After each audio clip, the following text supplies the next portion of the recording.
મહાકુંભમાં જવા માટે ગુજરાતથી દોડશે એસટીની વોલ્વો બસ. વાહન વ્યવહાર મંત્રી હર્ષ સંઘવીએ કરી જાહેરાત. 8,100 રૂપિયામાં 3 રાત્રિ અને 4 દિવસના ટૂર પેકેજની જાહેરાત.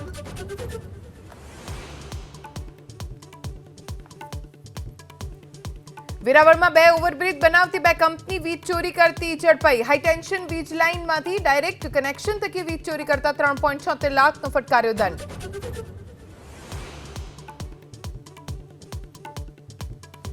ગુજરાતના નવા મુખ્ય સચિવ બનશે પંકજ જોશી. 31 જાન્યુઆરીના મુખ્ય સચિવ રાજકુમાર નિવૃત્ત થતા પંકજ જોશી ચીફ સેક્રેટરીનો સંભાળશે ચાર્જ.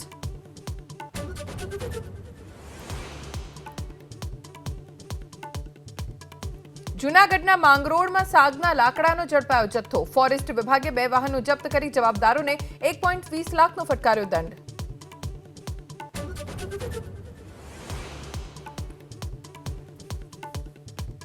પચીસ અને 26 જાન્યુઆરીએ નમો સ્ટેડિયમમાં યોજાશે દેશની સૌથી મોટી મ્યુઝિકલ કોન્સર્ટ. કોલ્ડ પ્લે માટે અમદાવાદ એરપોર્ટ પર 2 દિવસ વીઆઈપીના 30 ચાર્ટર્ડ ફ્લાઇટ મૂવમેન્ટ રહેશે.